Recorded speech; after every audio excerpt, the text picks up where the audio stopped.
तो जो पिछली आईपीसी थी उसमें 327 के बाद 328 ये बीच में आता था, जबकि 328 वहां पर नहीं होना चाहिए,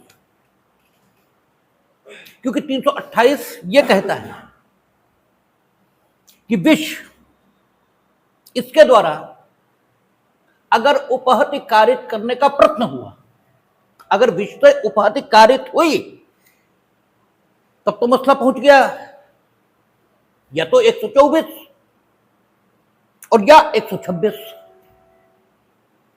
ठीक है ना, तब तो बाहर जाएगा। लेकिन आपने विश्व से उपहति कारित करने की कोशिश की, उपहति नहीं हुई, यहीं पर ऑफेंस कॉन्स्टिट्यूट हो जाता था 328 का, क्योंकि विष एक विशेष प्रकार की चीज है, एक डेंजरस सब्सटेंस है। इसलिए अगर उसके माध्यम से उपहति कारित करने का प्रयत्न भी हुआ तो उपहति हुई नहीं हुई, इट इज इमैटेरियल।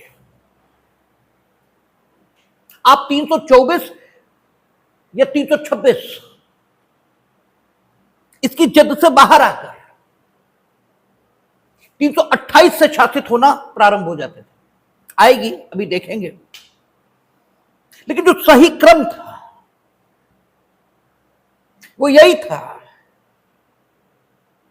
कि 327 के बाद 329 को ही आना चाहिए था, क्योंकि 327 ये कहती थी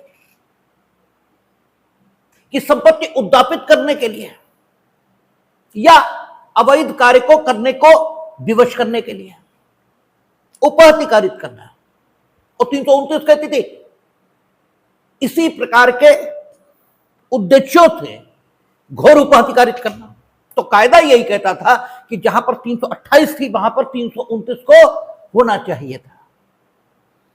तो वो बात बीएनएस में ले आए।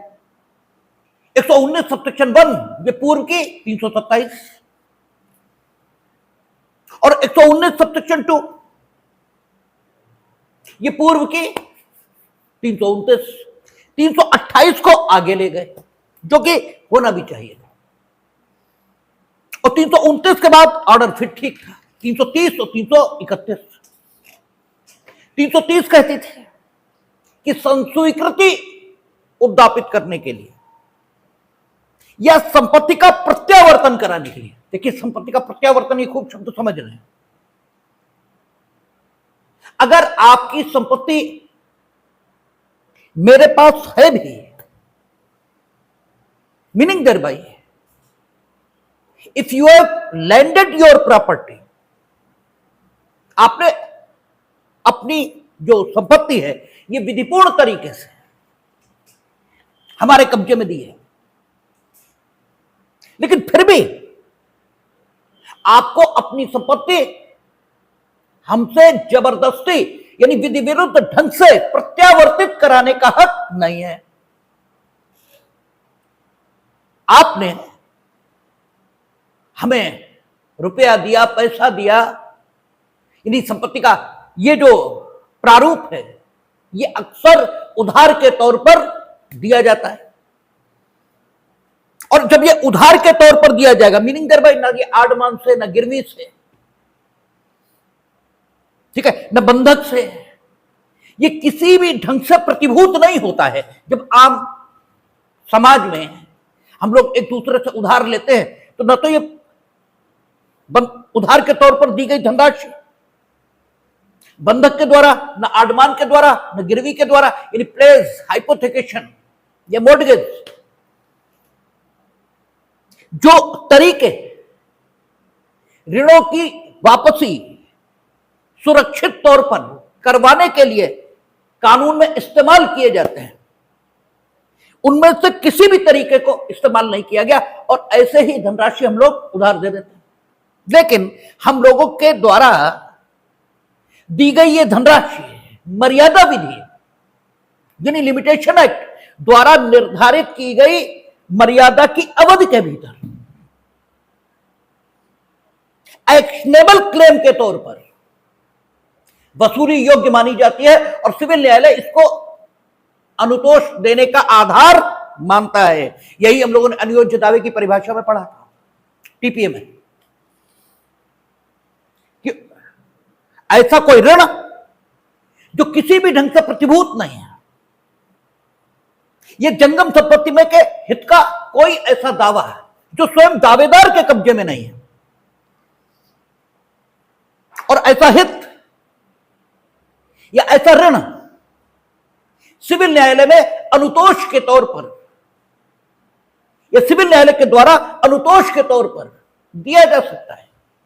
यानी सिविल न्यायालय इस ऋण को या जंगम संपत्ति के इस दावे को अनुतोष प्रदान करने का आधार मानता है।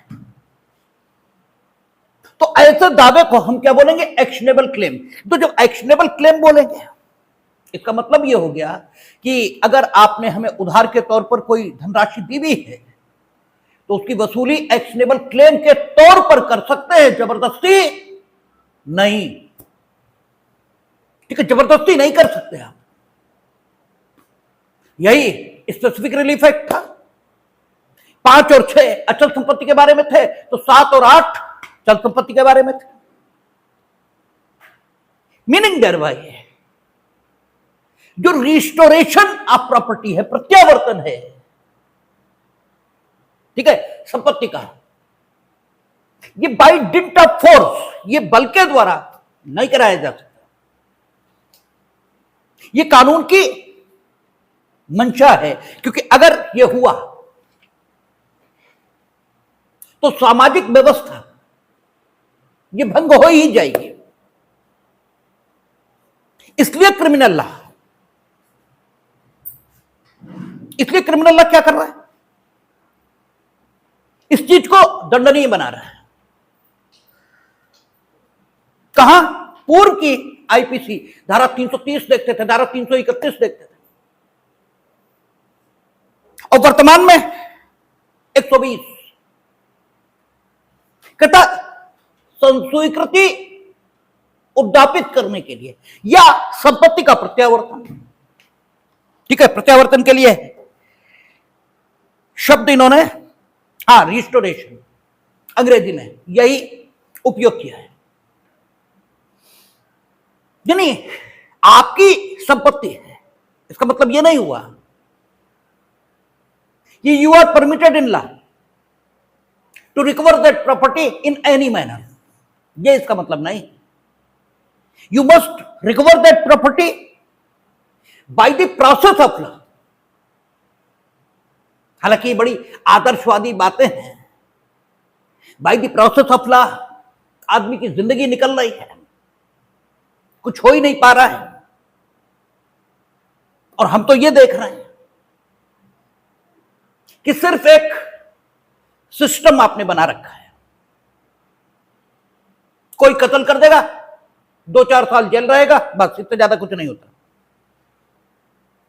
आपने कत्ल कर दिया, 1 साल जमानत नहीं होगी, जो वर्तमान स्थिति चल रही है। जब 1 साल जमानत नहीं होगी तो विद इन 90 डेज चार्जशीट आ जाएगी, क्योंकि 167 सब सेक्शन 2 में बाध्यता है।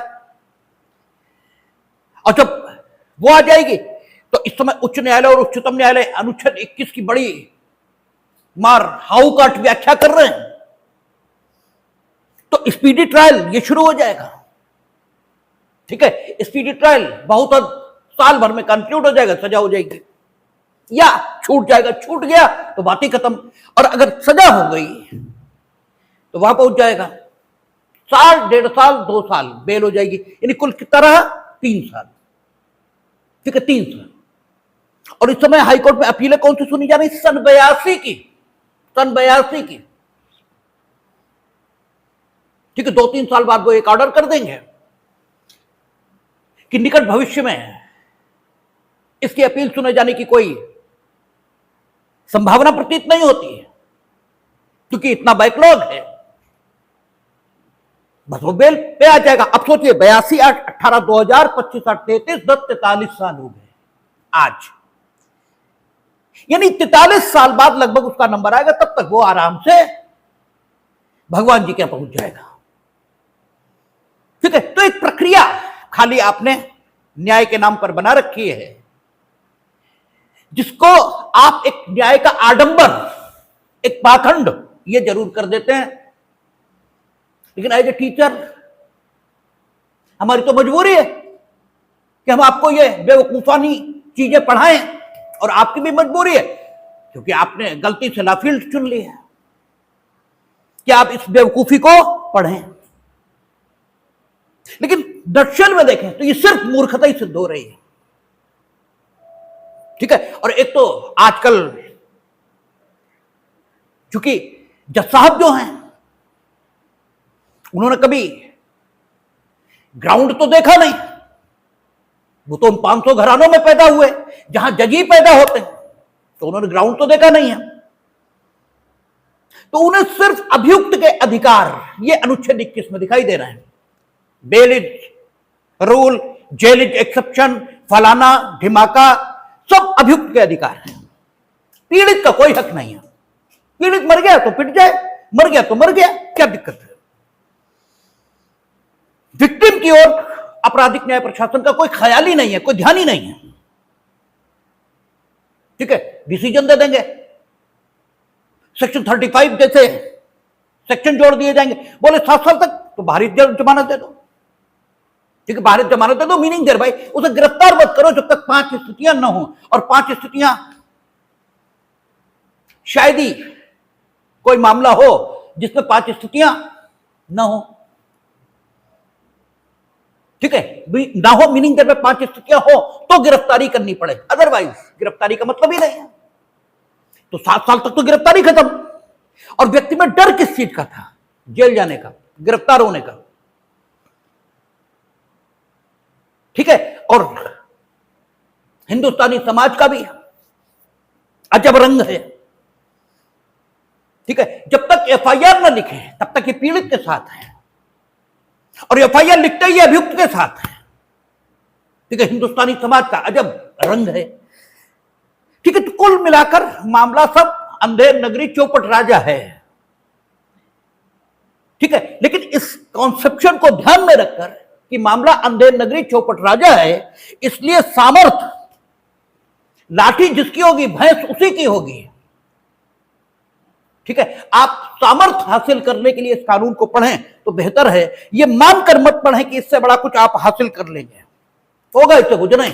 लाठी जिसकी होगी भैंस उसी की होगी, ये तय है। तो लाठी हासिल करने की कोशिश करें तो ज्यादा ठीक है। और हमें ये लगता है कि आप जिस आय वर्ग और जिस मध्यम वर्गीय समाज से आते हैं, या तो जजों घर पैदा हुए होते हैं तो जज हो गए होते हैं, ठीक है, वो तो हुए नहीं आप। तो जब जजों घर नहीं पैदा हुए तो सुप्रीम कोर्ट, हाई कोर्ट तो आपके लिए बना नहीं, सीधी बात है। सपने देखने से कोई लाभ नहीं, ठीक है। तो आपके लिए सर्वाधिक आसान रास्ता लाठी हासिल करने का यही है कि कानून को जान लिया जाए, और एज ए एडवोकेट या तो हम इसका उपयोग करके लाठी हासिल कर लें, या ठीक है लोअर जुडिशरी यानी मजिस्ट्रेसी में सिलेक्शन करके अपने को धन्यभागी माने, मानो आसमान में आपने तारे तोड़ लिए, जबकि न्याय प्रशासन में सबसे निचली सीढ़ी पर आप पैर रखने काबिल होंगे, ठीक है। अगर आप वो क्या, अरे कौन सा जे, हाँ वो ये हो जाएंगे, ठीक है। लेकिन आपके भाग्य में सिर्फ इतनी ही लाठी लिखी है तो इसी को हासिल कर ले बस, इसके अलावा तरीका कोई नहीं है। तो इस लाठी को हासिल करने के लिए इस बेवकूफी की बात को पढ़ें आप तो ज्यादा ठीक है। ये मानकर मत पढ़ें कि बड़ा इससे कोई धरती लौट जाएगी और सब समाज में बड़ा बदलाव आ जाएगा, ऐसा कुछ नहीं हुआ। तो कुल मिलाकर संपत्ति का प्रत्यावर्तन, रिस्टोरेशन ऑफ प्रॉपर्टी आपकी है, आप ही ने दी है। लॉफुल मीन्स किसी को दी है, लेकिन आप उससे उपहतिकारित करके, घोर उपहतिकारित करके मीनिंग दरबाई है, यूज ऑफ फोर्स से उस प्रॉपर्टी को वापस नहीं ले सकते। यूज ऑफ फोर्स कहना ठीक नहीं है, क्योंकि आईपीसी में या बीएनएस में फोर्स को अलग ढंग से परिभाषित कर दिया है। लेकिन जस्ट टू अंडरस्टैंड, आप ये कह सकते हैं कि रिस्टोरेशन ऑफ प्रॉपर्टी ये आप नहीं कर सकते, ठीक है। उपाधि या घोर उपाधि किसी को कारित करके, इसी के लिए 330 और 331 पहले बनाई गई थी, लेकिन बीच में वो 328 ले आए थे। तो जो ऑर्डर होना चाहिए था 327 के बाद 329 जो थी उसे 328 होना चाहिए था, उसके बाद 330 और 331 आनी चाहिए थी। आप उठा करके 328 को 331 के बाद ले जाते तो अधिक अच्छा होता प्रारूपण के दृष्टिकोण से, ठीक है ना। जो प्रारूपण का ढंग होता है, आप कहें कि साहब जो है शरीर की लज्जा का निवारण ही तो करना है, ठीक है, तो शर्ट नीचे बांध लो, पैंट खपड़ी पे बांध लो इसे, ठीक है, शर्ट का लज्जा का निवारण ही तो करना है।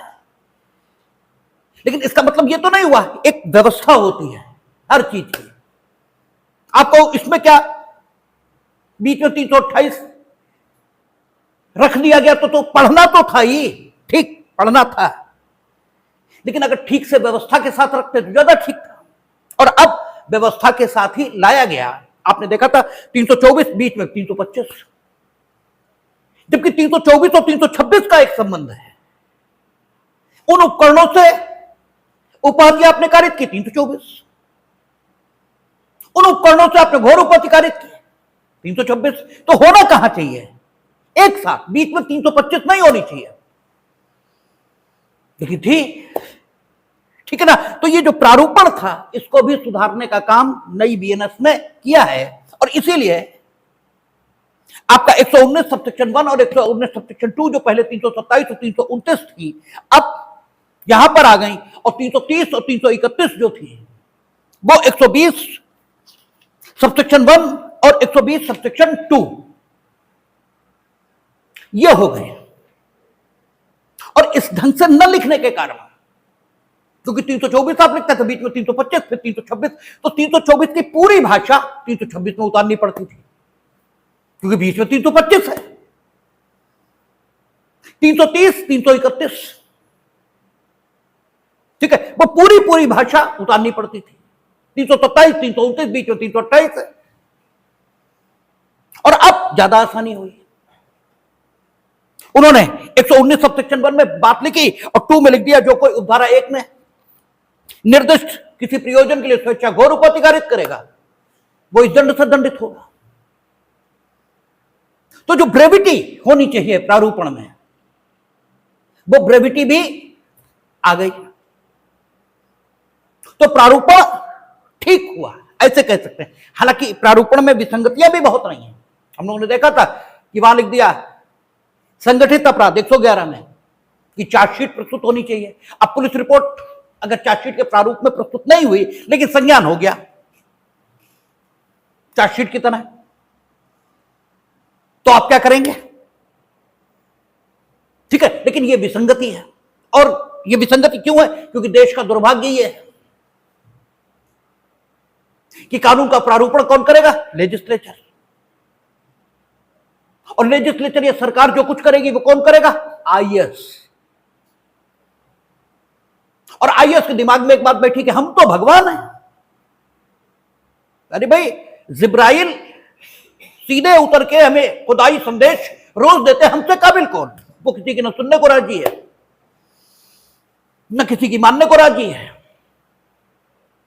और न उसे कुछ आता है, ठीक है। वो किसी भी क्षेत्र का मास्टर नहीं होता, किसी भी क्षेत्र का,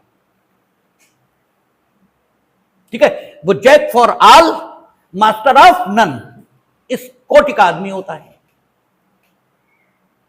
ठीक है। और विषयों में जब तक गहराई से ना आप उतरे तब तक विषय समझ में नहीं आते। और एक विषय को मतलब एक जीवन में एक ही विषय जाना जा सकता है, और एक जीवन में एक विषय जाना जा सकता है, यह भी ज्यादा कह दिया हमने, ज्यादा नहीं बहुत ज्यादा कह दिया।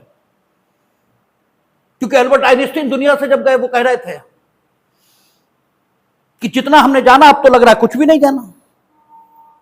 बोले जब नहीं जाना था तब तो कुछ लगता था कि कुछ जान लिया, अब जब मर रहे हैं और ठीक है जान लिया तो बस इतना ही जान पाए कि हमने कुछ भी नहीं जाना। जो कुछ जाना जीवन भर वो सिर्फ इतना जाना कि कुछ भी नहीं जाना, बहुत कुछ जानने को शेष रह गया। तो ये भी हमने बहुत ज्यादा कह दिया कि एक जिंदगी में एक विषय जाना जा सकता है। जब आईएएस कहता ना हमने तो सब जान लिया, तो इस व्यक्ति को आईएएस कहें या बेवकूफ कहें भी खुद ही तय कर लेना चाहिए। और फिर इन मूर्खों के जो फोटो शेयर करते हैं वे लोग किस कदर मूर्ख हैं, ठीक है। उन्हें तो शायद मूर्ख भी नहीं कहना चाहिए, क्योंकि मूर्ख भी आदमी को कहा जा सकता है। ये सुविधा भी आदमी के साथ उपलब्ध है कि उसे मूर्ख कहा जा सकता है। उन्हें तो मूर्ख भी नहीं कहना चाहिए क्योंकि वो तो आदमी ही नहीं है, ठीक है। खैर, तो हम लोग देख रहे हैं कि 330 में कहता है संस्वीकृति के उद्यापन हेतु कन्फेशन, ये आप जानते हैं, एविडेंस पर बात हो चुकी है। कन्फेशन में क्या होता है, यह स्वीकृति का ही एक विशेष प्रकार है। और इस प्रकार में आप क्या करते हैं, अपराध के उतने आवश्यक तत्व आप स्वयं के द्वारा किया जाना स्वीकार करते हैं, जिसके बाद बिना किसी अन्य साक्ष्य की सहायता किए यदि आपको दंडित कर दिया जाए तो अन्याय किया गया ऐसा न कहा जा सके, यानी आपको सुरक्षित तौर पर दंडित किया जा सके। लेकिन चूंकि अन्वेषण का काम पुलिस करती है और अब तो तकनीक इसके उपयोग के कारण क्रिमिनल जस्टिस सिस्टम में काफी सुधार हुआ है। क्योंकि हमने आपसे कई बार चर्चा की कि जीवन के किसी भी क्षेत्र में कोई बदलाव आता है उससे जीवन के सभी क्षेत्र प्रभावित होते हैं, क्योंकि प्रॉस्पेरिटी बढ़ी, सबके हाथ में मोबाइल आ गया, मोस्ट ऑफ द पर्सन्स के हाथ में तो मोबाइल आ गया, 5G कनेक्टिविटी, ठीक है, ये लगभग सब जगह उपलब्ध हो गई। अब आप कुछ भी करो, वीडियो बनना है 2 मिनट में, ठीक है। पहले यही दिक्कत थी, ठीक है। उनने खूब पीटा और जो पूछा गया लंगड़ा क्यों रहा, बोले जो तो कुत्ता दौड़ा है, कार गिर गए, टांग में चोट लग गई। अब कुत्ता दौड़ा तब टांग में चोट लगी, इन्हें मारा, कैसे तय हो। लेकिन अब टेक्नोलॉजी है, आप देख भी नहीं पाओगे तब तक वीडियो बन जाएगा। इसलिए पुलिस की जो ब्रूटलिटी है उसमें कमी आई है, खत्म नहीं हुआ। इसलिए कानून में ये प्रोविजंस रखने पड़ेंगे, और कानून निर्दोष को ध्यान में रखकर बनाया जाता है, दोषी को नहीं। अगर निर्दोष की रक्षा के लिए कानून नहीं होगा तो निर्दोष की तो रक्षा ही संभव नहीं। तो पुलिस जबरदस्ती किसी से संस्वीकृति उद्यापित न कर ले, क्योंकि संस्वीकृति उद्यापित करने का काम कौन करेगा, जिसका काम साक्ष्य का संकलन होगा। नॉर्मली साक्ष्य का संकलन ये पुलिस का काम होता है, ये पुलिस जैसी किसी अन्य एजेंसी सीबीआई, ईडी आदि का काम होता है। इसलिए यह कहा जाता है कि 330 और 331 जो पूर्व की आईपीसी में थी और जो वर्तमान में 120 सबसेक्शन 1 और 2 हैं, ये पुलिस आदि एजेंसियों के लिए बनी है पार्टली, और पार्टली सारे समाज के लिए, क्योंकि संपत्ति के प्रत्यावर्तन के प्रयासों में उपहत या घोर उपहत कोई भी किसी को कारित कर सकता है। लेकिन जहां तक संस्वीकृति के उद्यापन का सवाल है, वो तो साक्ष्य संकलन की जिम्मेदारी जिन एजेंसीज पर है वही करेंगे। इसलिए कहा जाता है कि पार्टली ये सेक्शंस एजेंसीज को कंट्रोल करते हैं और पार्टली सारे समाज को, और इसे यहीं पर रखा जाना चाहिए था जहां पर अब ये है। 330 देखें, कहता जो कोई इस प्रयोजन से, यानी विशेष उद्देश्य आ गया, जो कोई इस प्रयोजन से स्वेच्छा उपहति कारित करेगा, ये शब्द आया है, meaning thereby he is going to inflict the injury कह गए, इन्फ्लिक्ट द हर्ट, वो कर रहा है, करेगा।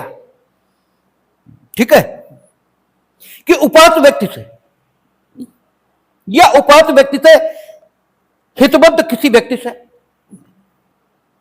कोई संस्वीकृति या कोई जानकारी, ये भी पुलिस ऑफिसर्स अक्सर, हालांकि कुछ शर्लक होम्स टाइप के लोग समाज में भी आपको मिलेंगे,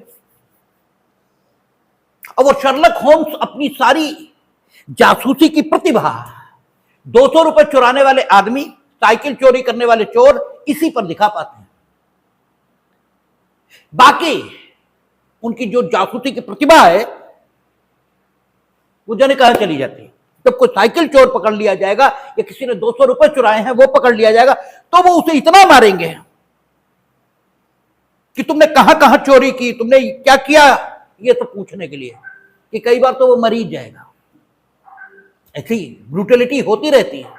तो इन शर्लक होम्स के इलाज के में भी ये सेक्शन काम आता है, लेकिन मोस्टली ये पुलिस का ही, क्योंकि मोस्टली जानकारी प्राप्त करने का काम वही करते हैं। ठीक है, किसी व्यक्ति से कोई संस्कृति या कोई जानकारी, कोई जरूरी नहीं आपराधिक जानकारी ही, कोई जानकारी। आप जब पूछ रहे हो खजाना कहां रखा है, इसलिए पीट रहा किसी को, कोई जानकारी मतलब कोई जानकारी जिससे किसी, अच्छा आगे कह दिया, कोई जानकारी यानी अपराध से ही पता संबंधित हो गया, जिससे किसी अपराध अथवा अवचार का पता चल सके। तो फिर बात वही आ गई, तो या तो पुलिस या वो शर्लक होम्स टाइप के लोग उद्दापित की जाए, यानी जबरदस्ती उससे हासिल कर ली जाए, अथवा उपहत व्यक्ति या उपहत व्यक्ति से हितबद्ध किसी व्यक्ति को मजबूर किया जाए कि वह कोई संपत्ति या मूल्यवान प्रतिभूति प्रत्यावर्तित करे, मूल्यवान प्रतिभूति या संपत्ति। ठीक है, प्रत्यावर्तित, उसने प्रत्यावर्तित शब्द का प्रयोग किया। इसका मतलब ये हुआ कि मूल्यवान प्रतिभूति हो सकता आप ही ने दी हो उसे। मूल्यवान प्रतिभूति हम लोगों ने इसकी परिभाषा पढ़ी है, जिससे कोई अधिकार पैदा हो, समाप्त हो जाए, अधिकार के विस्तार पर प्रभाव पड़े, खत्म हो जाए, आदि आदि, अधिकार की प्रकृति परिवर्तित हो। तो मूल्यवान प्रतिभूति या तो ये वो प्रत्यावर्तित करे, और यह संपत्ति किसी भी प्रारूप की, संपत्ति का प्रारूप कोई हो, रुपया हो, पैसा हो, गहना हो, जेवर हो, कुछ भी हो, वो प्रत्यावर्तित करे। इस प्रयोजन से आप उसे उपहत कारित कर रहे हो। ठीक है, प्रत्यावर्तित करे या करवाए, यानी आप जानते हो कि ये अगर मिस्टर ए से कह देंगे तो मिस्टर ए वापस करेंगे, क्योंकि मिस्टर ए इन्हीं के बेटे हैं, इनके प्राण जाते वो नहीं देख सकते, या इन्हें पिटते नहीं देख सकते, इसलिए तो उसे पीट रहे हो कि वो करवाए मूल्यवान प्रतिभूति या संपत्ति का प्रत्यावर्तन, इसलिए उसे उपाधिकारित कर रहे हो। ठीक है, या किसी दावे या मांग की, ठीक है, पुष्टि इन्होंने लिख दिया, तुष्टि होना चाहिए। ठीक है, हाँ, तुष्टि, are to satisfy any claim और डिमांड। ठीक है, कोई दावा, कोई मांग, ये हमें अमुक चीज चाहिए, या हम ये मेरी है हमें दो, और इस दावे या मांग की तुष्टि हो, यानी वो चीज वापस मिल जाए। तो ये सारे प्रकार संपत्ति के प्रत्यावर्तन के ही हैं लगभग में। ठीक है, या ऐसी जानकारी दे जिससे किसी संपत्ति या मूल्यवान प्रतिभूति का प्रत्यावर्तन कराया जा सके। ठीक है, वहां तक पहुंचने का नक्शा क्या है ये बताओ।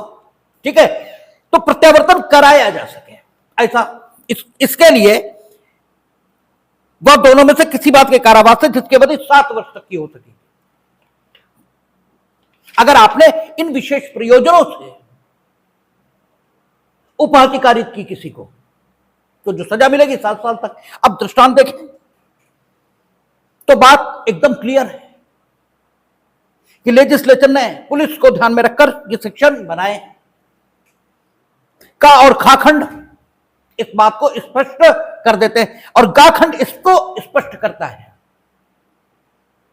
कि संपत्ति का प्रत्यावर्तन अगर आप जबरदस्ती करा रहे हो, भले ही उस संपत्ति का प्रत्यावर्तन कानून के मुताबिक उस व्यक्ति को जिसको उपहति कारित की जा रही है संपत्ति के प्रत्यावर्तन के लिए करना ही चाहिए। तो भी आप बल से उस संपत्ति का प्रत्यावर्तन नहीं करा सकते जो कानून के मुताबिक प्रत्यावर्तित होनी ही चाहिए। देखें गाखंड कहता का एक राजस्व ऑफिसर, राजस्व की वह बकाया, बकाया इसका मतलब लाफुल हो गई, राजस्व की वह बकाया जो या द्वारा शोध्य है, यानी या को राजस्व की वह बकाया देनी है, लेकिन इसके बाद भी, और वो राजस्व ऑफिसर है, लेकिन इसके बाद भी राजस्व की वसूली के ढंग कानून में दिए रहते हैं। ठीक है, अक्सर करके कानूनों में लिखा होता है कि अगर इस कानून के अंतर्गत राजस्व की कोई बकाया हो गई तो उसे भू राजस्व की बकाया की वसूली के जो तरीके हैं उनमें से किसी को अपनाकर वसूला जाएगा। आपने बिजली का बिल नहीं जमा किया, आपने सेल टैक्स नहीं दिया, सेल टैक्स तो भाई भी नहीं, जीएसटी, आपने इनकम टैक्स नहीं दिया, तो वो ये अससी तो कर सकते हैं कि आप पे इतना जीएसटी बकाया है, आप पे इतना इनकम टैक्स बकाया है, आप फिर भी नहीं दे रहे, तो क्या करें? तो जो अधिनियम है उन टैक्सों को लगाने के लिए उनमें यह लिखा रहता है कि अगर टैक्स की बकाया हुई तो उसे भू राजस्व की बकाया की भांति वसूला जाएगा। और भू राजस्व कैसे वसूला जाता है? उसका बकाया वो जो लैंड लॉज हैं उनमें लिखा है, आरसी जारी होगी, यानी रिकवरी सर्टिफिकेट आपको बंद किया जा सकता है, मांग पत्र यह प्रस्तुत किया जा सकता है। ठीक है, इस बात की डुगडुगी पिटवाई जा सकती है, घोषणा की जा सकती है कि आप बकायेदार हो। और पहले तो आरसी ही जारी होती थी, लेकिन इधर जब से आदमी अपनी प्रतिष्ठा के प्रति ज्यादा संवेदनशील हुआ, नो डाउट अब प्रतिष्ठा के प्रति आदमी ज्यादा संवेदनशील है, तब से उन्होंने यह तरीका भी अपनाना शुरू किया है। वो एक जीप करते हैं, उस पर आगे लाउड स्पीकर बांधते हैं, खूब उसी जहां वो रहता है वहीं चिल्ला चिल्ला कहते हैं ये बकायेदार है, इनके ऊपर इतना बकाया है। ठीक है, अब वहां खूब अपने सबको बताते खड़े होकर चौराहे पे, सड़क पे, तो आधे तो ऐसे ही जमा कराते। लेकिन कानून का तरीका यह नहीं कि एग्जीक्यूटिव इंजीनियर बिजली विभाग के कर्मचारियों को लेकर हमारे घर में घुस जाएंगे और हमारे 2 फैट उन्हें रखे हो, हम तो पैसे छीन के बिजली बिल जमा कर लिया। नो, ये नहीं, तब तो 330 आएगी, वर्तमान में 120 सबसेक्शन 1 आएगा। और ये दृष्टांत गा से बिल्कुल क्लियर है। कहता का एक राजस्व ऑफिसर राजस्व की वह बकाया जो या द्वारा शोध्य है देने को या को विवश करने के लिए या को विवश करने के लिए उसे यातना देता है, का इस धारा के अधीन अपराध का दोषी है। ठीक है, राजस्व की बकाया है मान लिया, शोध्य भी है जो भी मान लिया, ड्यू है, शोध्य की अंग्रेजी ड्यू भी है, लेकिन इसके बाद भी आप यातना नहीं दे सकते, मार नहीं सकते। और इसी प्रयोजन से आपने घोर उपहति कारित की। तो पहले 331 थी और अब 120 सबसेक्शन 2 है। ठीक है, फिर 332 और 333 जो पहले थी वो अब क्या हो गई? 121 सबसेक्शन 1 और सबसेक्शन 2। कहता जो कोई किसी ऐसे व्यक्ति को जो लोक सेवक हो, अब लोक सेवक कौन है? तो ये पहले धारा 21 में था और अब कितने में हो गया? 28, सेक्शन 28। 12 श्रेणियां हैं लोक सेवकों की। तो कहता कोई व्यक्ति जो कोई किसी ऐसे व्यक्ति को जो लोक सेवक हो उस समय जब वैसे लोक सेवक के नाते अपने कर्तव्य का निर्वहन कर रहा हो अथवा इस आशय से कि उस व्यक्ति को या किसी अन्य लोक सेवक को वैसे लोक सेवक के नाते उसके अपने कर्तव्य के निर्वहन से निवारित या भयोपरत करे, अथवा वैसे लोक सेवक के नाते उस व्यक्ति द्वारा अपने कर्तव्य के विधिपूर्ण निर्वहन में की गई या किए जाने के लिए प्रयत्नित किसी बात के परिणाम स्वरूप स्वेच्छा उपाधि कारित करेगा। ठीक है, तो लोक सेवक अपने विधिपूर्ण कार्य को कर रहा है, उसे अपने विधिपूर्ण कर्तव्य के निर्वहन से रोकने के लिए या भयोपरत करने के लिए कि न करे, इसके लिए आप क्या करना है, उपाधि उसे कारित करना। तो इस डिस्क्रिप्शन में वर्णित दंड से आप दंडित किए जाएंगे। कोई बहुत विस्तार की या बहुत व्याख्या की जरूरत है ही नहीं, क्योंकि कोई बात इतनी कठिन इसमें है ही नहीं। और इसी प्रयोजन से आपने घोर उपाधि कारित की। तो पहले 333 थी, अब 121 सबसेक्शन 2 आ गया, और पहले जो 334 और 335 थी वो 122 सबसेक्शन 1 और 122 सबसेक्शन 2 हो गया। क्योंकि हमने आपसे जब हत्या की बात की तब भी कहा, जब कल बात की तो भी कहा, और लगातार ये बात बोलते ही है हम कि आदमी से, मानव से मानवोचित अपेक्षाएं यही होनी चाहिए, उससे महामानव की तरह व्यवहार यह अपेक्षित नहीं है। अगर आप उसे प्रकोपन देंगे तो महामानव वो है, तब तो उसे प्रकोपन से कोई असर नहीं पड़ेगा। बताते हैं बुद्ध जा रहे थे, उनके ऊपर थूक दिया एक ने, तो बुद्ध ने उससे पूछा कि तुम्हें कुछ और भी कहना है, और उसके बाद चले गए। तो उन्होंने कहा वो तो थूक रहा था। तो उन्होंने कहा हाँ, वो हमसे इतनी घृणा करता है कि वो अपनी घृणा को शब्दों में व्यक्त नहीं कर सकता था, तो थूक कर वो बोला है। क्योंकि बोलने के तो अनेकों ढंग हैं। अब वही बात है कि चूंकि आप मूर्ख हैं, अब आप सिर्फ शब्दों के माध्यम से ही बोलते हैं, तो आपने ये मान लिया कि बोला सिर्फ शब्दों के माध्यम से जा सकता है। अब ये आपकी दोहरी मूर्खता है कि आप जैसे बोल सकते हैं उसे बोलने का एकमात्र तरीका ये आपने मान लिया।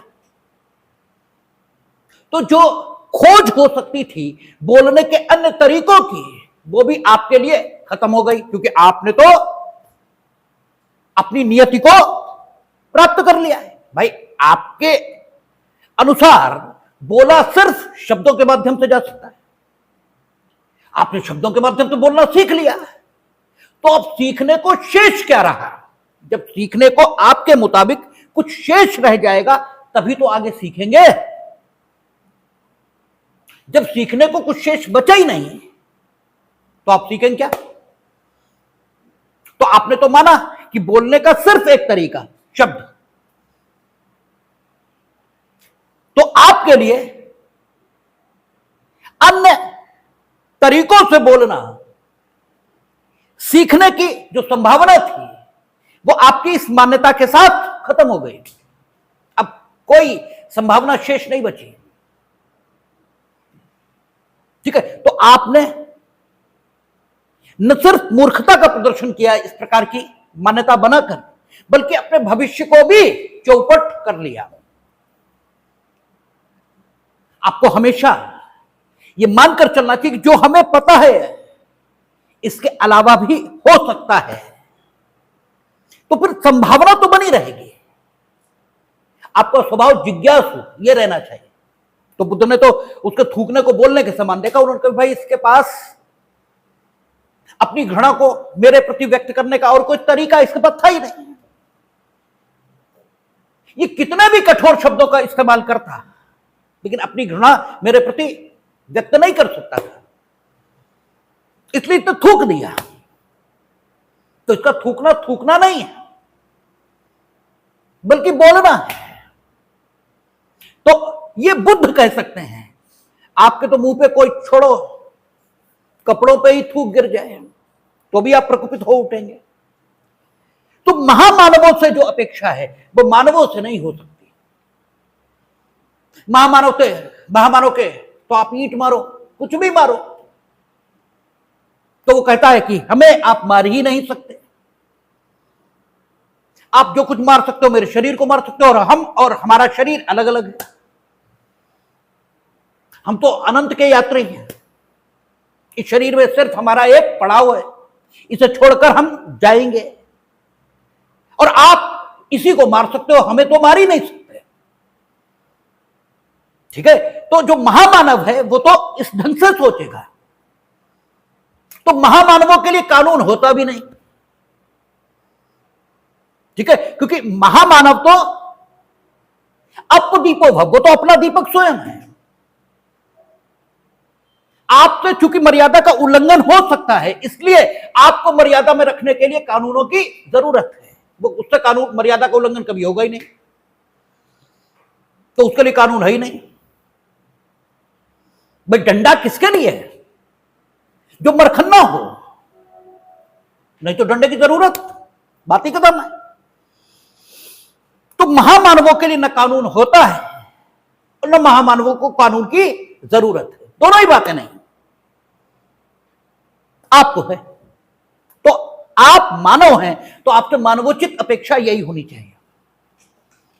और मानवोचित अपेक्षा यह कि अगर कोई आपको प्रकोपन देगा तो आप नाराज होंगे, और नाराज होकर उसे उपाधि कारित कर सकते हैं, उसका कत्ल भी कर सकते हैं।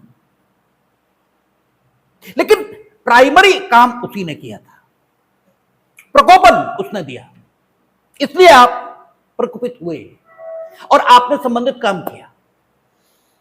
तो निश्चित तौर पर आपके दायित्व में उस व्यक्ति की तुलना में कमी होनी ही चाहिए जिसने पीड़ित के द्वारा किसी प्रकोपन को दिए जाने से अन्यथा उसने कोई प्रकोपन नहीं दिया था और उसका कत्ल कर दिया या उसे पीट दिया। उस व्यक्ति की जो सजा है और आपकी जो सजा है, इसके बीच अंतर होना ही चाहिए। उसकी ज्यादा होनी चाहिए, आपकी कम होनी चाहिए। उसी अंतर को हत्या के अपवाद संख्या 1 के माध्यम से वहां जोड़ा गया और उसी को यहां जोड़ा गया है 122 सबसेक्शन 1 और 122 सबसेक्शन 2। अगर पीड़ित ने स्वयं आपको प्रकोपन दिया तो होना तो यही चाहिए था कि उसके बाद भी आप बुद्ध की तरह कोई प्रतिक्रिया न देते। लेकिन भाई ये सबके साथ संभव नहीं है। आप प्रतिक्रिया देंगे क्योंकि आप मानव हैं।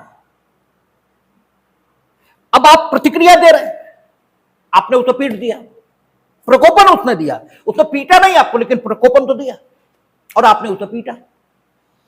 तो जिसने जानबूझकर पीटा और जिसने प्रकोपन दिए जाने पर जानबूझकर पीटा, तो प्रकोपन एक ऐसी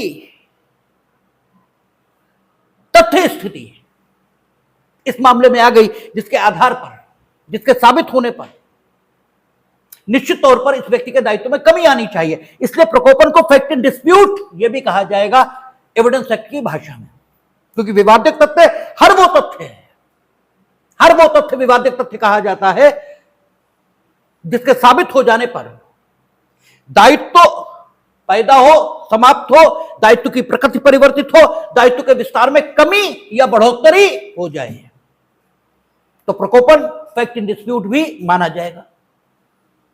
तो प्रकोपन देने पर अगर आप उपहत्या कारित करते हो तो पहले 334 था, अब 122 सबसेक्शन 1 है। और प्रकोपन देने पर अगर आप घोर उपहत्या कारित कर रहे हो तो पहले 335 था, अब 122 सबसेक्शन 2 है। कहता है जो कोई गंभीर और अचानक प्रकोपन पर स्वेच्छा उपहत्या कारित करेगा, यदि ना तो उसका आशय उस व्यक्ति से भिन्न जिस व्यक्ति ने प्रकोपन दिया था किसी व्यक्ति को उपहत्या कारित करने का हो, और न वह अपने द्वारा ऐसी उपहत्या कारित किया जाना संभाव्य जानता हो, वह दोनों में से किसी बात के कारावास से जिसकी अवधि 1 मास तक की हो सकेगी या जुर्माने से जो 5000 रुपए तक होगा दंडित किया जाएगा। कहता है whoever voluntarily causes hurt on grave and sudden provocation if he either intends or nor knows himself to be likely to cause hurt to any person other than the person who gives the provocation. यानी या तो उसी को उसने उपाधि कारित कर दी जिसने उसे प्रोवोकेशन दिया, या इनफैक्ट उपाधि किसी और को कारित हुई है, लेकिन जिसे कारित हुई उसे कारित करना उसके द्वारा आशयित नहीं था, न वो ये संभाव्य जानता था कि इसे कारित हो जाएगी, लेकिन दुर्भाग्यवश दूसरे को कारित हो गई, तो भी उसे प्रकोपन का फायदा मिलेगा, क्योंकि अब दुर्भाग्य है जिसमें उसका कोई दोष है ही नहीं। और विधि विरुद्ध काम में भी अगर दुर्घटना होगी, ठीक है ना, तो उसी काम के लिए दंडित किया जाएगा जो इनफैक्ट होता अगर दुर्घटना न हुई होती। यह बात कहां से साबित है? 299 दृष्टांत का से, या वर्तमान में 100 दृष्टांत का से।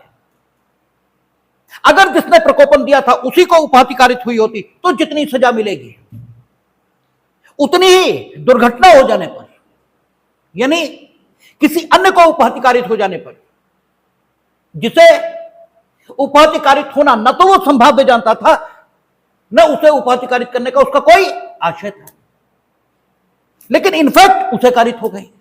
जिसने प्रकोपन नहीं दिया लेकिन प्रकोपन किसी और ने दिया था और वो कारित उसी को करना चाहता था, तो या तो उसे कारित हो, ये दुर्घटनावश दूसरे को हो जाए, तो भी वो लाभ जो प्रकोपन के कारण उसे मिलता उससे वो वंचित नहीं होगा, क्योंकि विधि विरुद्ध कार्य करने में दुर्घटना हो गई।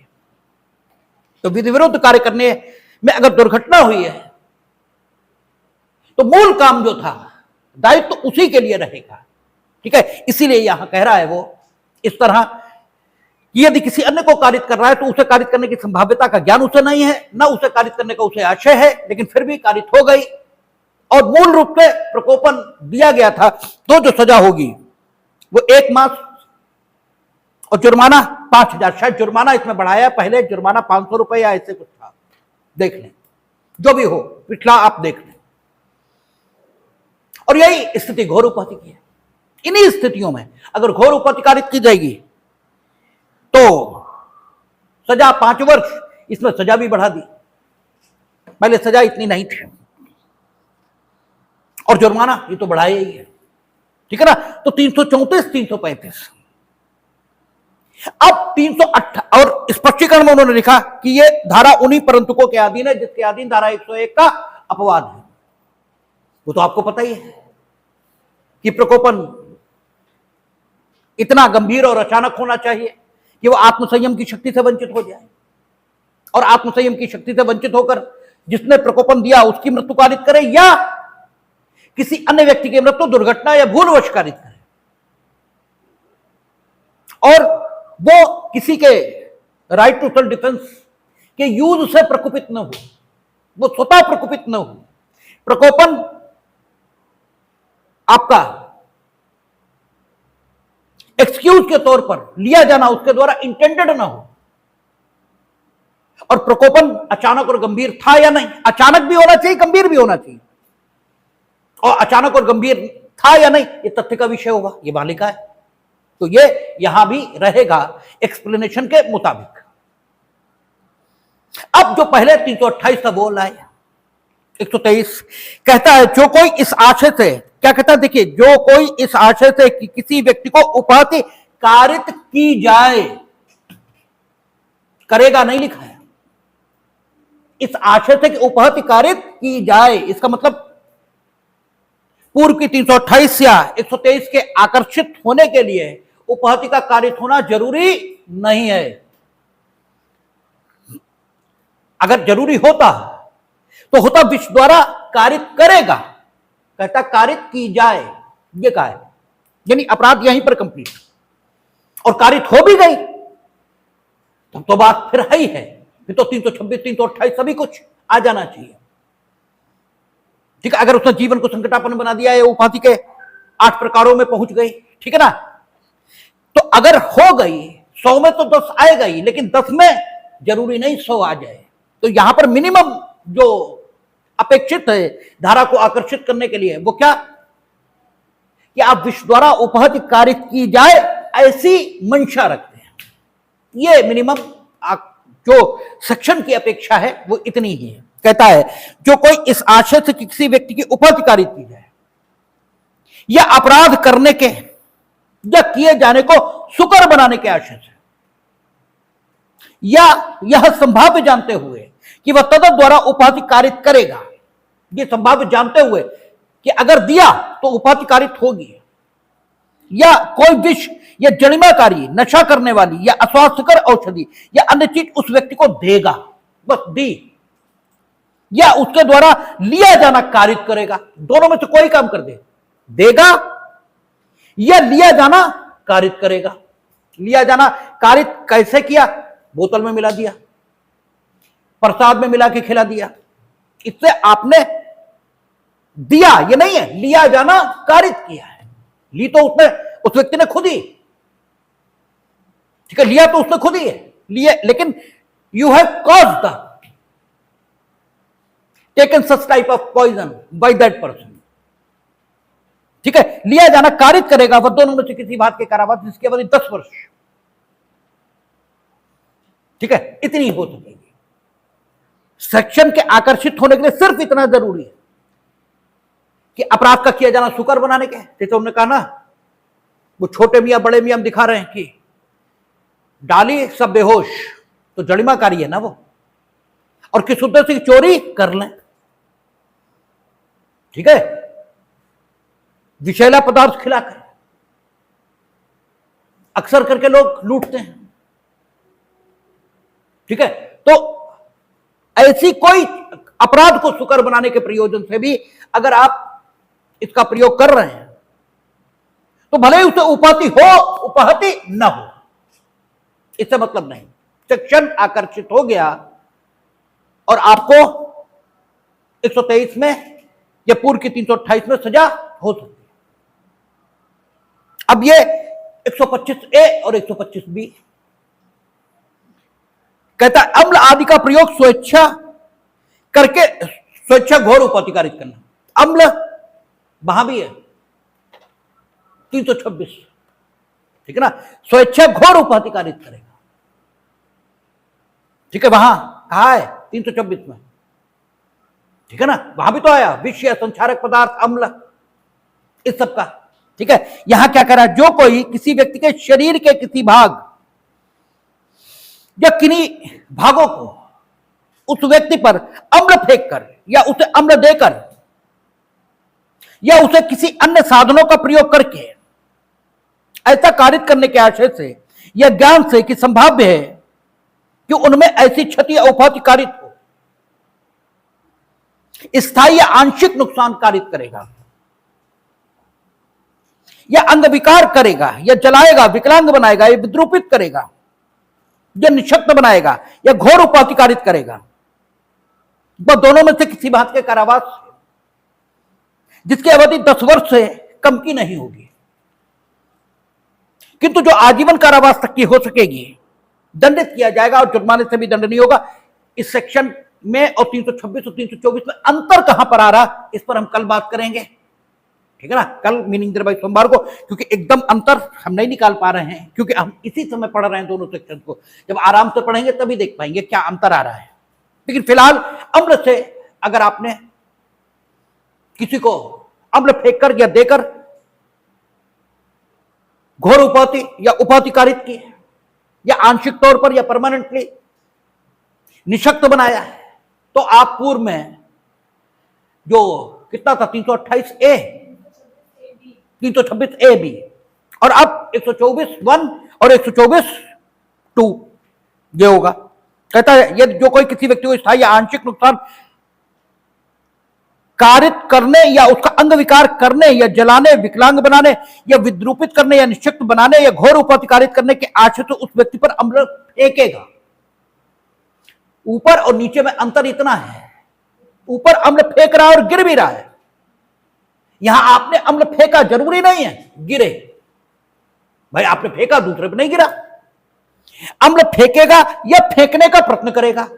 आपने जैसे फेंकने के लिए बोतल उठाई, तुरंत ही आपके 2 फैट मार के बोतल छीन ली, तो अम्ल फेंकने का प्रयत्न तो आपने किया, आपने फेंका और उस पर नहीं गिरा तो भी फेंकने का प्रयत्न हुआ, तब भी फेंकने का प्रयत्न हुआ, क्योंकि गिरा तो नहीं। गिर जाता तो ऊपर 126A पूर्व की, वो 326A पूर्व की और वर्तमान की 124 सबसेक्शन 1। आपने फेंका, गिरा नहीं। यह फेंकने का अन्य कोई प्रयत्न आपने किया जिसे विफल कर दिया गया, तो पूर्व की 326B और वर्तमान में 124 सबसेक्शन 2 ये आकृष्ट होगा। और जुर्माने के संबंध में कहा कि जुर्माना कोई मिनिमम मैक्सिमम यहां रखा ही नहीं। उन्होंने कहा किंतु ऐसा जुर्माना पीड़िता के उपचार के चिकित्सीय खर्चों को पूरा करने के लिए न्यायोचित और युक्तियुक्त होगा, यानी अनलिमिटेड जुर्माना, ठीक है, और जिस पर फेंका जाएगा, ठीक है, पीड़ित जिस पर अम्ल फेंका जाएगा उसके जो चिकित्सीय व्यय होंगे, अम्ल से आई क्षति, उसके उपचार के लिए, उनको पूरा करने के लिए जो चाहिए होगा उतना जुर्माना लगाया जाएगा। ये 124 कह रहा है। इस स्पष्टीकरण में कह रहा है इस धारा के प्रयोजनों के लिए अम्ल में कोई ऐसा पदार्थ सम्मिलित है जो ऐसे अम्लीय संचारक स्वरूप या ज्वलन की प्रकृति का है, जो ऐसी शारीरिक क्षति करने योग्य है जिससे क्षत चिन्ह बन जाते हैं, जब विद्रूपता या अस्थायी या स्थायी निशक्तता आती है। तो जहां तक हमें लगता है साइंटिफिकली ये Cl यानी हाइड्रोक्लोरिक और जो H2SO4 यानी सल्फ्यूरिक एसिड है, उसके अलावा भी किन्हीं प्रकार की सबस्टेंस ऐसे होते होंगे जरूर जो अम्ल की तरह एक्ट करते होंगे, ठीक है ना, इसीलिए यहां ये लिखा है। हाँ, याद आ गया हमें, अमोनिया इतनी ठंडी होती कि अगर अकस्मात आपके ऊपर डाल दी जाए तो जल जाएंगे आप, क्योंकि ठंड से भी जलते हैं। हमारे एक मित्र हैं, वो एक फैक्ट्री में काम करता था, अमोनिया से ही जले थे। इसलिए अमोनिया के जब ट्रक निकलते हैं तो उसमें लिखा होता है इससे डिस्टेंस बना के रहिए, बाई चांस लीक कर जाए, और वो बेहद ठंडी होती है, बेहद ठंडी। तो ऐसे पदार्थ भी हो सकते हैं जो एसिड जिनके साथ ना आता हो, सल्फ्यूरिक एसिड या Cl हाइड्रोक्लोरिक, ठीक है ना, ये इनके साथ तो एसिड शब्द आ रहा ना आता हो, लेकिन उनका स्वभाव एसिड जैसा ही हो, ऐसा संभव है। इसीलिए यहां पर अम्ल की डेफिनेशन में उन्होंने सारी चीजें लिख दी। इस धारा के प्रयोजनों के लिए स्थायी या आंशिक नुकसान या अंग विकार या आपका अपरिवर्तनीय होना आवश्यक नहीं होगा। इतना ही जरूरी है कि अगर प्लास्टिक सर्जरी या उच्च स्तरीय उपचार न किया जाए तो डिसफिगरमेंट रहेगा, ठीक है ना, खाल सिकुड़ी रहेगी, तो उसका स्थायी होना ये अपरिवर्तनीय, उसने स्थायी नहीं कहा, उसने कहा अपरिवर्तनीय होना आवश्यक नहीं होगा। यानी प्लास्टिक सर्जरी से वो परिवर्तन योग्य है, जो क्षति पहुंची अंग को, वो क्षति प्लास्टिक सर्जरी करके या उच्च स्तरीय उपचार से परिवर्तन योग्य है, ठीक है। यह परिवर्तन योग्य नहीं है, इसका इस बात से कोई ताल्लुक नहीं है कि आपने अपराध किया या नहीं किया। आपने अपराध किया यह माना जाएगा, भले ही जो क्षति है वो उच्च स्तरीय चिकित्सीय उपचार से बदली जा सकती है, क्योंकि जरूरी नहीं है कि सारे लोग उच्च स्तरीय चिकित्सीय उपचार करा सकें। और जुर्माना हम आप पर लगाएंगे, हो सकता आप भी, भाई एसिड अटैक आपने किया, लेकिन जरूरी थोड़ा है कि आप बहुत पैसे वाले होंगे कि साहब इतना जुर्माना आपसे वसूला जा सके कि उस उच्च स्तरीय उपचार को दिया जा सके, कोई आवश्यक थोड़ी है। अच्छा चलो शासकीय सहायता इससे मिल जाएगी, लेकिन फिर भी इसका लाभ आपको क्यों मिले, आपको इस बात का लाभ क्यों मिले, आपने तो एसिड फेंका ही। तो परिवर्तनीय अपरिवर्तनीय बात यहां पर इमैटेरियल है। आगे कहता है कार्य जिससे दूसरों का जीवन यह वैयक्तिक क्षेम संकटापन्न हो, वैयक्तिक क्षेम डिस्टर्ब हुआ नहीं,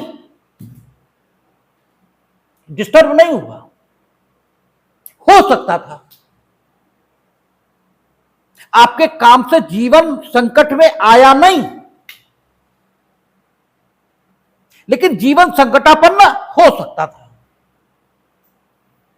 ठीक है ना, जीवन संकटापन्न हो सकता था। आपने बिना देखे अब जो ईंट है वो नीचे फेंकी, तो मानव जीवन संकटापन्न हो सकता है। किसी के नहीं लगी, कोई निकला ही नहीं उस समय। लेकिन what was the duty of your self, आपको नीचे देखना चाहिए था। तो मानव जीवन का जो कानून है वो इतना सम्मान करता है कि इस दशा को भी दंडनीय बनाया है। क्योंकि संकटापन्न हुआ ही नहीं, अगर संकटापन्न हो जाएगा तो अन्य शिक्षण वो भी आकर्षित होने लगेंगे, ठीक है ना। लेकिन चूंकि संकटापन्न नहीं हुआ, कुछ हुआ ही नहीं, लेकिन स्थिति ऐसी थी कि जो आपकी पर्सनल सेफ्टी है वो संकटापन्न हो सकती थी, या स्वयं मानव जीवन संकटापन्न हो सकता था, तब यह शिक्षण आकर्षित हुआ। क्या कहता है, जो कोई इतने उतावलेपन से या उपेक्षा से, आपको उतावलापन और उपेक्षा ये शब्द खूब बताया गया है, आपसे कहा गया है उतावलापन, इसमें काम अनजाने में आप करते हैं, नहीं, जानबूझकर करते हैं। जब आप उतावलेपन में काम करते हैं तो आप काम जानबूझकर कर रहे होते हैं, और आपको यह मालूम होता है कि हमारा, ठीक है, ये इस प्रकार से, इस ढंग से काम का किया जाना, यानी काम को करने का ये जो प्रकार हमने अपनाया है, इसके खतरनाक परिणाम सामने आ सकते हैं, ये जानकारी होती है आपके पास। लेकिन आप एक निरर्थक विश्वास कि वे परिणाम जो उत्पन्न हो सकते हैं आपके उस ढंग से, यानी उतावलापन काम किए जाने की प्रक्रिया से संबंधित होता है। आपने काम करने की जो प्रक्रिया अपनाई है, आपको खूब मालूम है कि इस प्रक्रिया से काम के करने पर काम में सबस्टेंटिवली आपके मन में दोष नहीं है, आप किसी को नुकसान पहुंचाना नहीं चाहते, यानी सबस्टेंटिवली आप बेईमान या बदतमीज आदमी नहीं है, वो तो इनोसेंट है। आप में आपराधिक आशय, ज्ञान या जानबूझकर चोट पहुंचाने का या मार डालने का ये निवास नहीं कर रहा है, ये सही है। लेकिन प्रक्रिया ये भी तो ठीक होनी चाहिए, और आपने प्रक्रिया जो अपनाई है उसमें आपको मालूम है कि जो परिणाम है वे खतरनाक हो सकते हैं, और एक निरर्थक विश्वास कि नहीं होगा कुछ भी, जो आप कहते हैं अरे कुछ नहीं होता, इस निरर्थक विश्वास के कारण जब आप अनुचित प्रक्रिया के द्वारा किसी व्यक्ति को नुकसान पहुंचाने का जोखिम उठा लेते हैं, तो ये जो जोखिम है यही आपको दोषी बना देता है। यानी उतावलेपन में कल्पेबिलिटी ये कहां पर होती है, उतावलेपन में दोषिता कहां पर होती है, तो दोषिता आपके द्वारा उस निरर्थक विश्वास के आधार पर कि वे परिणाम जिनका उत्पन्न होना संभाव्य है आपके द्वारा उस प्रक्रिया से काम किए जाने की दशा में है, उनके उत्पन्न न होने के निरर्थक विश्वास के आधार पर जब आप काम को करना शुरू कर देते हैं, तो ये जो जोखिम आपने उठा लिया काम को करने का, उस ढंग से जो ढंग न्यायोचित नहीं कहा जा सकता, उस काम को करने के संबंध में उस जोखिम में ही आपकी दोषिता देखी जाती है कानून के द्वारा। इसी को काम को उतावलेपन से करना कहा जाता है। आप उतावलेपन से काम कर रहे हैं, आपको मालूम है कि हम काम इस ढंग से करेंगे तो ये संभाव्य परिणाम आ सकते हैं, और आपके मन निरर्थक विश्वास है कि नहीं आएंगे, और आप उन कामों के उत्पन्न होने का जोखिम ये उठा रहे हैं। अब अगर वे उत्पन्न हो गए तब तो मामला 304A में पहुंच सकता है, अन्य अन्य सेक्शंस में जाएगा, लेकिन नहीं उत्पन्न हुए, कुछ नहीं हुआ, कुछ भी नहीं हुआ, तब मामला पूर्व में 336 या वर्तमान में 125 इसमें आ जाएगा। कुछ नहीं हुआ, कुछ भी नहीं हुआ, लेकिन काम आपने उतावलेपन से किया था या उपेक्षापूर्ण ढंग से। उपेक्षा, ये भी आपसे चर्चा की है हमने कि उपेक्षा क्या है। आदमी ये जानता है कि किसी भी काम को करने का एक सुरक्षित ढंग ये कौन सा है। हर आदमी हर काम के बारे में खूब जानता है कि किसी भी काम को करने का सुरक्षित न्यायोचित ढंग क्या है, और सुरक्षित और न्यायोचित तरीके से उस काम को किए जाने की दशा में वो ये जानता है कि किसी को भी मेरे काम से नुकसान नहीं होगा और काम भी हो जाएगा। यद्यपि नुकसान तब भी हो सकता है, और तब अगर नुकसान होता है तब वो दुर्घटना कही जाएगी, तब वो दुर्घटना कही जाएगी, क्योंकि what ever you can do you have done all of that. लेकिन किसी भी काम को सुरक्षित और न्यायोचित ढंग से करने के लिए जो कुछ जरूरी, उसी में कमी कर दी, उसी में कमी कर दी। काम को सुरक्षित ढंग से जैसे किया जाना चाहिए, यानी मानवीय प्रज्ञा, मानव की बुद्धि, किसी काम को ठीक ढंग से करने के लिए जिन साधनों का उपयोग किया जाना आवश्यक मानती है, जब उन साधनों में से किसी एक या अधिक की कमी आप कर देते हैं और आपके द्वारा की गई ये कमी साधनों के उपयोग में आपके जो पड़ोसी हैं, यानी आपके कृत्य से जो प्रभावित हो सकते हैं, या कोई आगंतुक या अनजान व्यक्ति उसे क्षति पहुंचा देती है, तब तो अन्य शिक्षण आकृष्ट होंगे। लेकिन अगर क्षति न भी पहुंचाए तो भी इसे भगवान का धन्यवाद या भगवान की कृपा यही मानना चाहिए, आपने तो गड़बड़ कर ही दी थी। तो मानव जीवन अगर आपके द्वारा या आपके द्वारा इस ढंग से काम किए जाने के परिणाम स्वरूप संकटापन्न हो सकता था, या मानव का जो वैयक्तिक क्षेम है, वैयक्तिक क्षेम मतलब कुशल क्षेम, यानी उसकी वेल बीइंग ये प्रभावित हो सकती थी, तो भले ही प्रभावित नहीं हुई तो भी आप इस सेक्शन में दंडित होंगे। ठीक है ना। 336, 337, 338 ये 3 सेक्शन थे पूर्व की आईपीसी में। 336 कहती थी कोई परिणाम नहीं आया, ठीक है, फिर भी 336 में सजा, परिणाम आया आपके इस कृत्य का, लेकिन उपहत्या के तौर पर आया। 337 में आप दंडित होंगे, और परिणाम आया और घोर उपहत्या के रूप में आया तो आप 338 में दंडित होंगे। वही सेक्शन यहां इन्होंने 125 का, खा और गा में, ठीक है, नहीं, का और खा में 337, 338 रखा, और जो इनका 125 सबसेक्शन 1 या फर्स्ट पैरा मान लें उसमें 336 रखा। उनका जो कोई इतने उतावलेपन या उपेक्षा से कोई कार्य करेगा कि उससे मानव जीवन या दूसरों का व्यक्तिक क्षेम संकटापन्न होता है, वह दोनों में से किसी भाग के कारावास से जो 3 मास, ये 336 है पूर्व का। और काखंड में आपने काम उस ढंग से किया और उपाधिकारित हो गए, तो काखंड जो पूर्व का 337 है वो आकर्षित हो गया, और आपने काम इस ढंग से किया और घोर उपाधि ये कारित हो गई। तो चूंकि जानबूझकर घोर उपाधि ये तो नहीं किया, इसलिए वो सजा तो नहीं मिलेगी कि आपको वहां पहुंच जाए मसला 118 सबसेक्शन 1 या 118 सबसेक्शन 2, वहां तो नहीं पहुंचेगा, लेकिन फिर भी 338 पूर्व की या 125 का खाखंड यह आकर्षित हो गया और इसमें आप सजा पाएंगे। यह समाप्त हुआ उपाधि का चैप्टर। अब हम लोग सदोष अवरोध, सदोष परिरोध इस पर बात करेंगे। देखिए